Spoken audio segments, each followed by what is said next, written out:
Hey, welcome. I am Kath Nolan, once high-performing perfectionist good girl turned goddess of balance, kicking even bigger goals. This is the podcast where we make balance doable for busy, overstretched working women. Embracing your voice, your feminine power and energy allows you to truly step into greatness for the sake of you and all you hold dear. This is balance. The episode you're about to hear is one of my earliest episodes when the podcast was called Don't Be Asked and our focus was on building courage. Since then, you have evolved and so have I. You have fierce courage when it comes to others. And now it's time to balance what you're willing to do for others with what you're willing to do for yourself. Let's go, my friend. Let's bring balance into your life. Greg, I'd love for you to walk us through a bit of a Career Conversations 101. Can you walk us through? I mean, it's a fantastic book, and there are so many models in there that are incredibly practical. Yeah. The stories as well, but just to take it back, can you walk us through sort of Career Conversations 101? Why do people need to have them, and how do they work? Sure, Kath. Well, I started thinking about what I would write in a book, and at first I thought I'd write some sort of piece. I knew it was going to be around careers, and I thought it'd be something around career transition or some aspect of that at least. But when I looked at the market for career books, they're literally, the market is well served. Whether it's books like What Colours My Parachute, very good books. And so I wanted to do something. I thought I could bring value in a different way. And over my consulting career, and also as a leader of various businesses, it occurred to me like a thunderbolt, really, just how ill-prepared most leaders that I came across, either through coaching or leadership roles, how ill-prepared a lot of leaders that I met were in being able to have a really basic career conversation. And it also occurred to me that it was probably one of the best ways to develop a connection, to build trust and a connection with employees. And for me, I couldn't think of a better way to do it than have a really great career conversation, because people's careers are really important to them. They careers provide meaning in our lives, they facilitate socialization, and they help shape our personal and professional lives. So it's a really critical aspect of our whole being. And I thought, well, what better way for a leader to connect and build that connection, and most importantly, build the trust with their employees, but through a really good career conversation. And I think we've all seen the stats. There's hundreds and hundreds of research papers that quote studies where employees complain that they haven't had a decent career conversation with their boss their entire career, if they've got a long one, or even in the short term. They've been unable to have a really decent career conversation. It's a repetitive thing. It's still there today, I think, with COVID. We're getting a whole different sort of slant on that now. It's a whole different meaning with remote work and all the challenges that come with what COVID has brought us. So I think today it's even more important that we're able to have a decent conversation. So that was the impetus for the book, and it was really quite easy to write it in a way, because the process is pretty simple. It's not rocket science. You don't need to have a PhD to understand it. And developing a career is really following, firstly, a process, but secondly, it's a fairly simple process of, in the first instance, understanding yourself, what your career drivers are, your values and attributes, and getting a really good sense about what you want. I never thought I'd be quoting John Bon Jovi, but he said, create a plan, something like create a plan, but make sure you do it in pencil.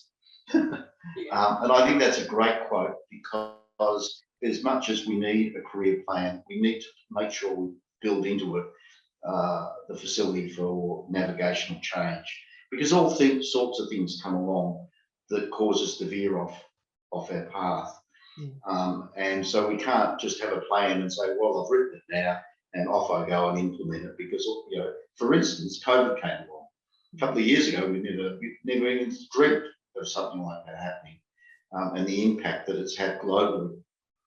So the real key, I would say, going back to the 101 piece, for leaders, Kath, I'd say it's about listening. If there was one thing from today's discussion that I'd like to leave with anyone listening, would be to make building your listening skills a lifelong mission. It's a lifelong mission, and we can always, no matter how good we think we might be at it today, we can always be better. I think some of your listeners may have heard of the 4 levels of listening: cosmetic, conversational, active, and deep listening. And conversational listening is more to do with, well, it looks as though I'm listening, but I'm not. And we've all been in places, been to a party or some gathering, and you're talking to someone, and while you're talking to them, they're looking all around the room for who's more important to talk to. It's really quite demeaning and quite insulting.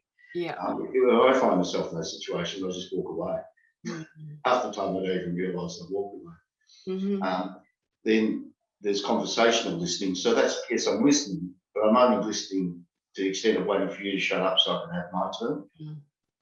And we're probably all guilty of doing that from time to time. But if, for instance, in an argument, I guess you'd have to ask who's doing the listening. No. So you might question, why do we ever argue? But we do. And then there's active listening. So that's like being in perhaps a court as a juror in a courtroom, or in a lecture theatre where you're taking notes, you're listening, you're attentive, and you're taking notes. And then the final one, which is where we want to be, particularly as leaders, but I'd also say in reverse, if you're talking to your boss, is deep listening. And deep listening is where I'm really connected with you. I'm aware of your tone of voice. I'm aware of the circumstances, the situation that you're sitting in, perhaps the room that you're in, the people around that person, their mood, their tone of voice, and their emotions, so that you can better respond to what they're saying and understand what they're saying rather than just hearing it. So I call it hearing with more than your ears. So, the body language is a really, really big part. Body language will tell you a lot about what someone's really, really thinking. You'll hear people say yes while they're shaking their head, which just really means no. Yeah. So, and for leaders, I think if there was one skill that you could work on, it would be listening and just being a better listener. As an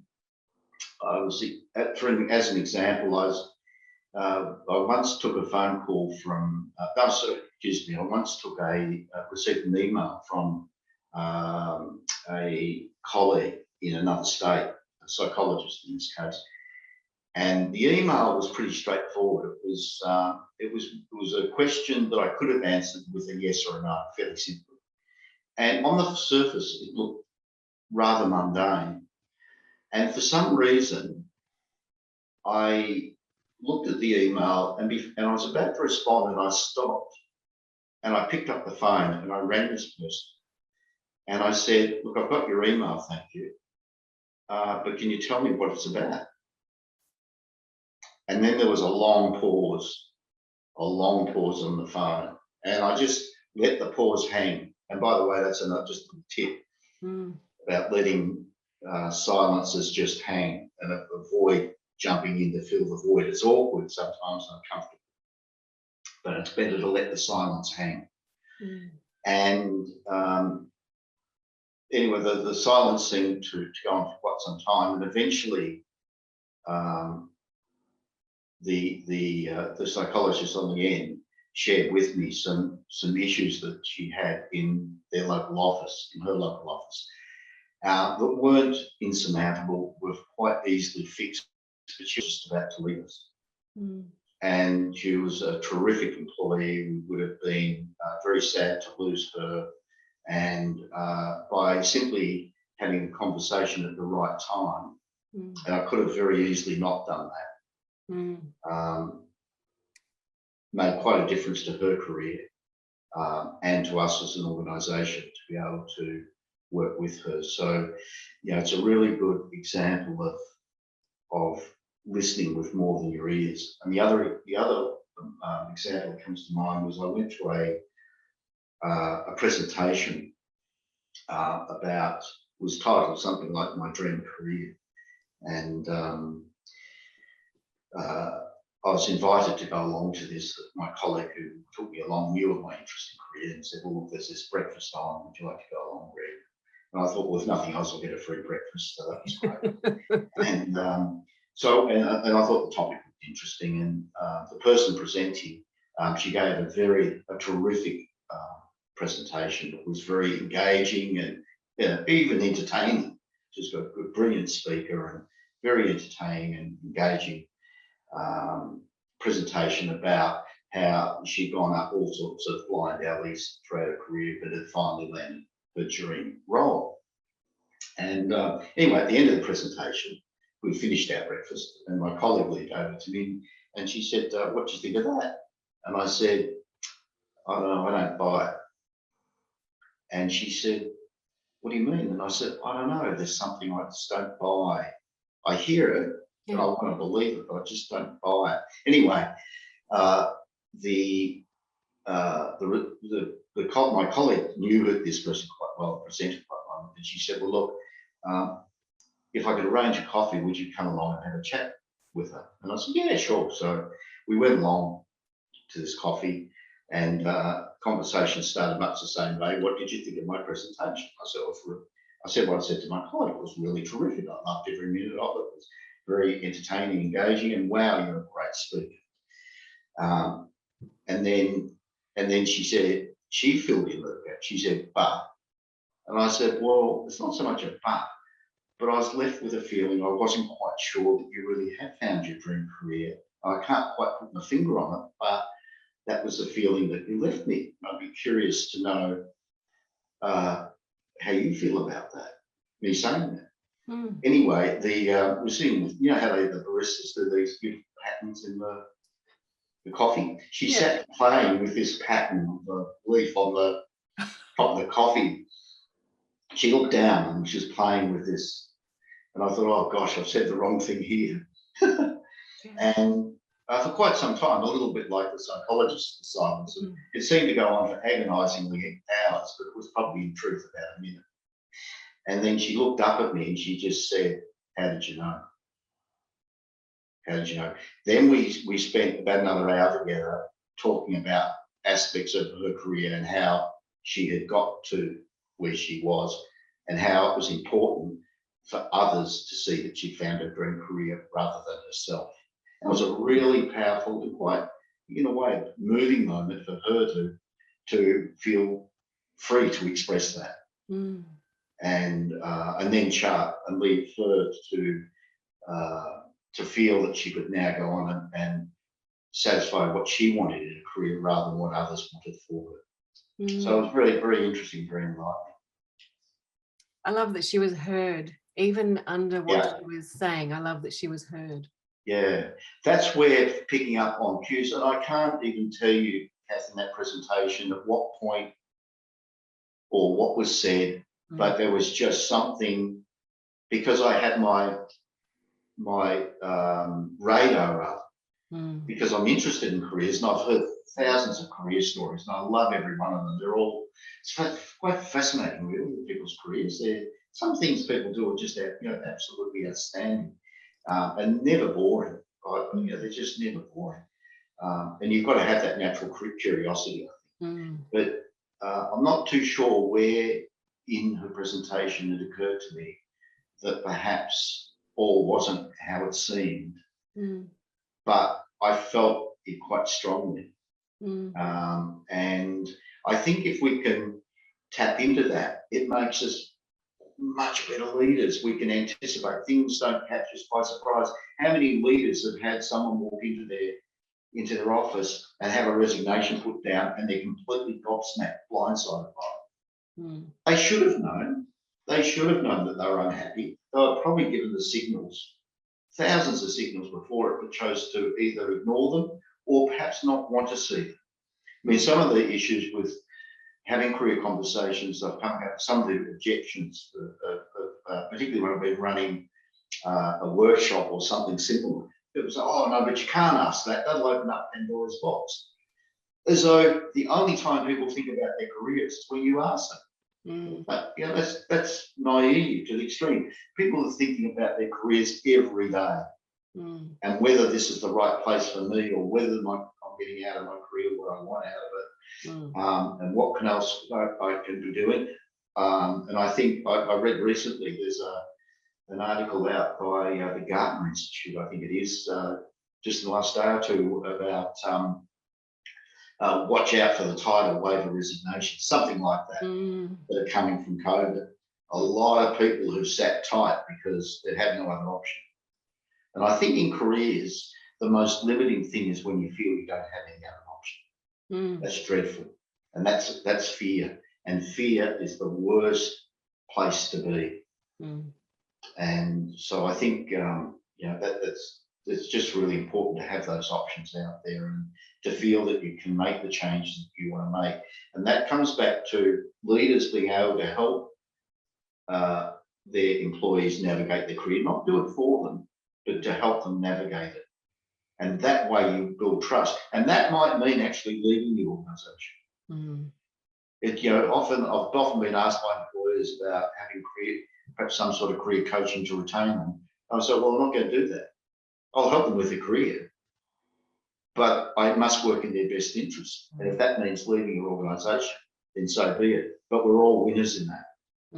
There's no losers. Everyone's a winner, even if they end up leaving. If that's really the right thing for them, don't be scared of it. And then for the employer, at least they've often got time to prepare, rather than being blindsided and being left with a big gaping hole in their organisation that they're struggling to scramble to fill quickly. I'm looking up as you said that because your book sits next to Carol Dweck's book on my bookshelf. Interestingly enough. Well, there's a bit of synchronicity. Isn't it just? Isn't it just? Yeah. Greg, tell me about, you know, this fear that people have of career conversations. I've experienced a lot of leaders who've got a variety of fears around having career conversations with people. Sometimes they don't know what to say. Sometimes they're afraid that if they have this conversation, then the person will tell them all this stuff that's going to, they don't know how to deal with. Yeah. And sometimes it's just about, well, you know, afraid that people will then leave. You know, people will think that they're got one foot out the door. What is your approach? What is your thoughts on how to encourage people to have these career conversations? Are there, you know, when someone throws a curveball at you, how do they deal with it? Yeah. Well, the first thing I'd say about that, Kath, is a career conversation is not a therapy session. Yeah. If you feel that person that you're talking to needs therapy, refer them on to a professional straight away. Yeah.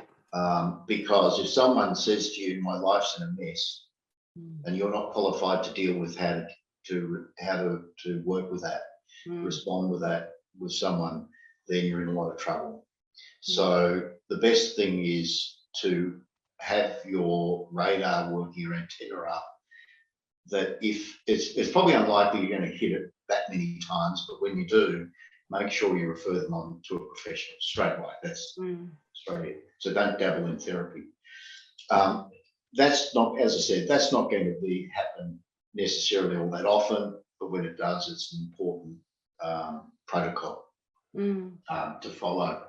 So in the book, I've got a whole lot of suggested questions about questions you might ask and how you might start a conversation. So they're there to inspire you in terms of thinking about how you might commence a conversation.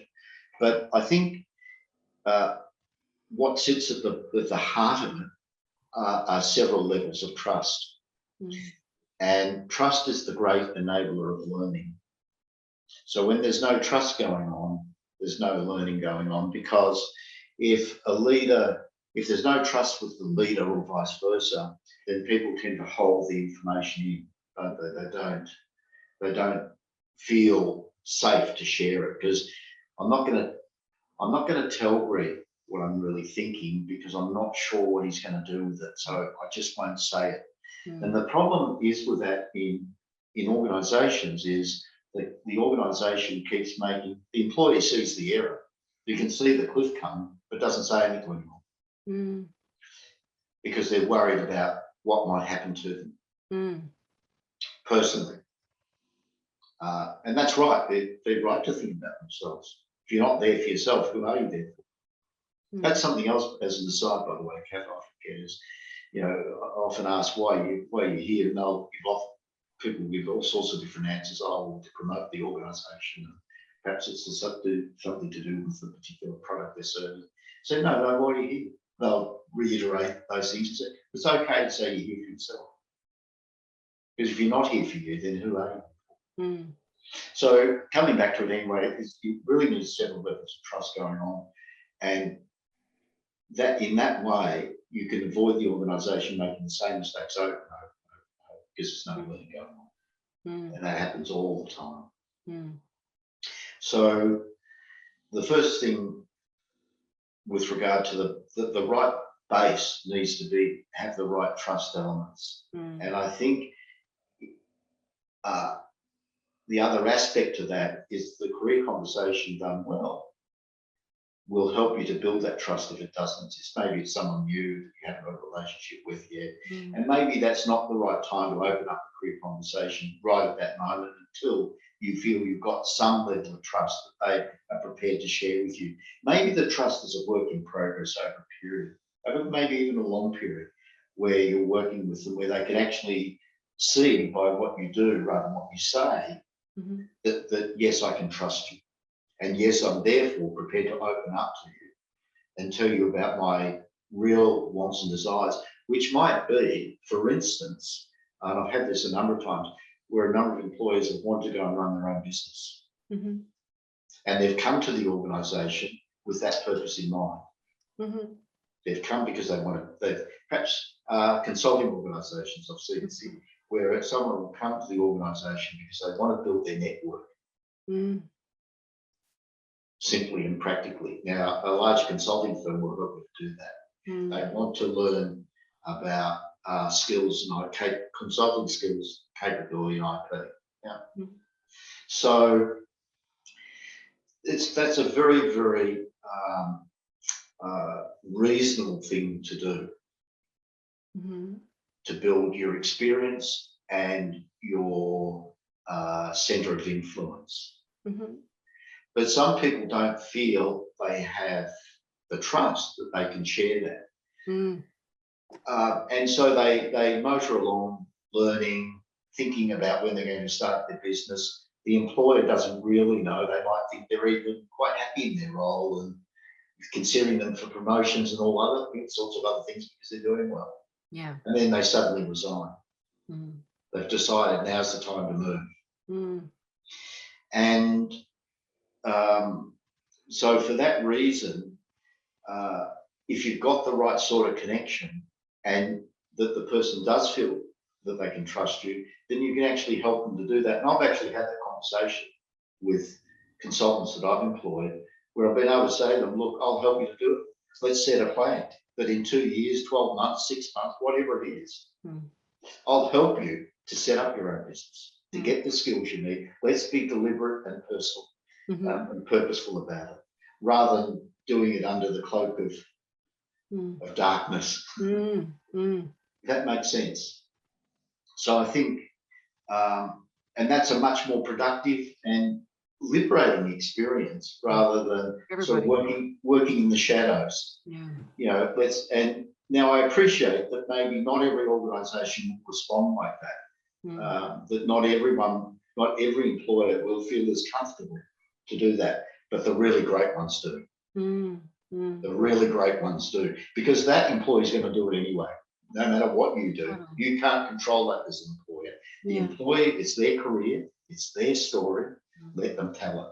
Just let them tell their story.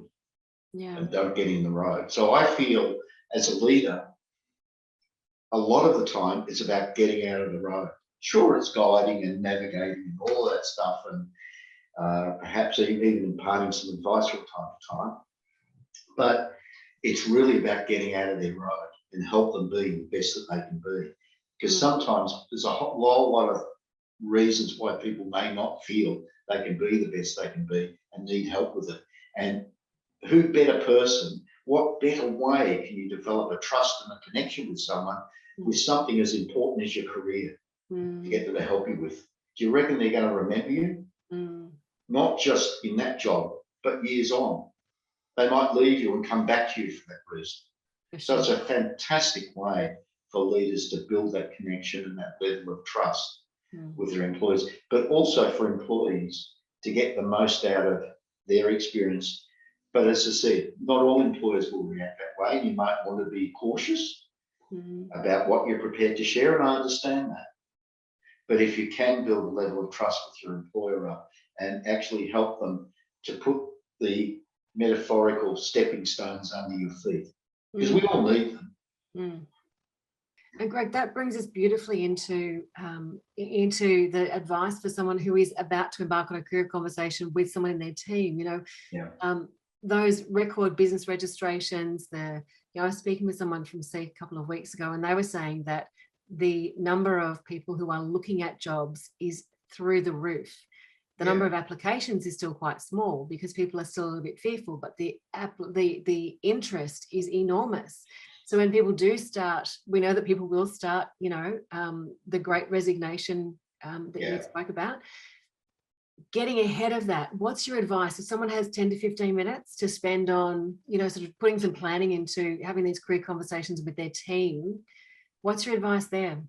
Spend all your time on thinking about the questions you're going to ask. Yeah, great. Not what you're going to say. Yeah. Because when you're talking, you're learning what? Nothing. When you're talking, you're learning nothing. But when you're listening, you've got a chance to learn and grow.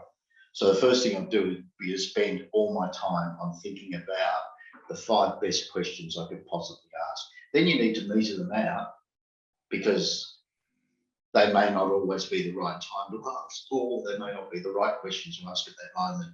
But you want to think about all the questions that I could ask that might help that person feel that they can engage with me and share with me what their hopes and dreams are, and not the reverse in terms of holding back.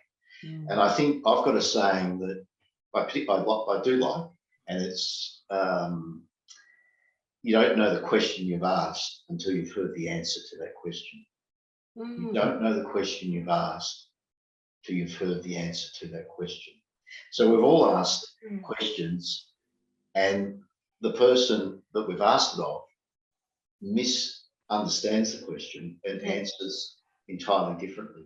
But the information is extremely interesting. You think, gee, I wasn't asking that question, but heck, that's really good to know. But you've got to allow the time. Remember the silence I was talking about? Let the silence hang. When you ask a question, and it obviously causes the person to pause for thought, the question they're probably thinking is, well, how do I answer? Do I trust them with the answer? All that sort of stuff. Or I'm not even sure I know what the answer is. Could be all of those things. But give them the space to let them tell their story. It's their career, not your career. It's their career. Let them tell their story. Make the environment as safe and as inspiring and comfortable enough for them to share their story. And that's a real skill as a leader. And of course, the tools you might use are like deep listening I was talking about earlier. But think about the questions you want to ask, and the better questions you ask will get you a better result. So I'm all about being good and better rather than wrong and right. Just look for better ways to ask those questions, and and think about how the person is responding to those questions. There are some questions in the book that will help you as thought starters.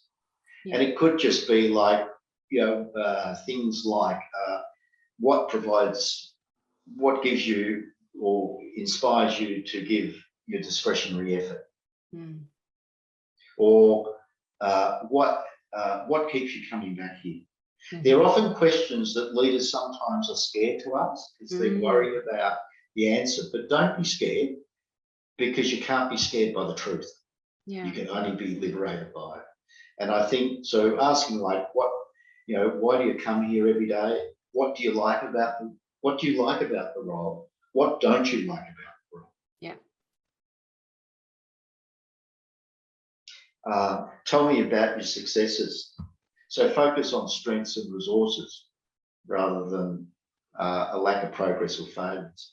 So there's lots and lots of ways, and as I said, I expanded in the book quite a bit more on other questions, but those sort of, what we want to ask is really open questions, not closed questions like that will give yes or no. Then you learn nothing, do you? Do you feel okay today? Yes. Yeah. No. And then you kind of left hanging. Well, what do I do with that now? They say no. What do you mean? And so and this gets into again, I refer to in the book about reframing to be productive, reframing comments in a way that is likely to provide progress rather than the opposite. So I think really thinking about the questions and having your listening. If you did just those two things, nothing else, you did absolutely nothing else, it will enhance your leadership capability 1,000 times. And the better you do it, the better you'll become. And the issue to do with retention and surprise resignations will melt away, because it will become a whole lot simpler to deal with. We create our own complexity by pushing everything underground. And it doesn't fix anything. It just makes us feel a bit better. But it's like there's nothing more weary than uncompleted tasks. It's a bit like the same thing. You kind of feel like there's something not right here, but you're too scared to go to it. Well, lift the fear, but ask the right questions that are going to promote growth, purpose, and achievement rather than anything else. So if you do just those two things, you'll make a fabulous step towards great leadership. And as Patrick Lencioni said, be strengthened by it and not diminished by it. Greg, absolutely sensational chatting with you. I feel really blessed to have had this conversation. I think it's 20 years that it's 20 years that I've worked alongside you. Gosh, it's that long. It is. It really is. Yeah, but for many of our conversations, we've been side by side, either strategizing or working with clients. And so for this great hearty chat today, face to face, has just been delightful. Greg, I want to say to you that in knowing you as a leader, you've always been incredibly commanding and influential. In that people hang off your words. Your words carry great influence and impact. However, having said that, you also have this, you're an Obama-esque listener. People really feel as though they're the only person in the room when you're listening. And in our world of manic problem solving, it's a skill that many are losing their grip on. So I'm so grateful that you've spent this time today and just shared your advice on listening at a really deep level and how to make it meaningful for other people, not just a casual conversation listening, but really meaningful in such a practical way for individuals and for businesses. It's been absolutely delightful. Thank you so much. I'm most welcome. Thanks for the opportunity, Kath. I love, as you can probably tell, very passionate about all this type of stuff. Yeah. And it's an absolute pleasure. So thank you for the opportunity to be able to chat with you this morning. It's been divine. Thank you. I believe that women do help other women. I hope that this episode has empowered you to question your willingness to go last. I hope that you will embrace balance, and I'm also hoping that you will help me to help other women to do the same. So how can you help? Show your support for the work. Subscribe and review the podcast here where you're listening. Follow the Goddess of Balance on Instagram to catch some cheeky behind the scenes and extras. Connect with me on LinkedIn and share the posts with your network. That would be sensational. If you have enjoyed this program, this episode, you will no doubt love my group coaching program. You got to find all the links to these in the little written blurb for this episode. Thank you, my friend, for normalizing balance with me. We are raising performance and reputations, wellness and equality. Together, we're creating positive change for working women, starting with you. Sincerely, I thank you for being part of the movement.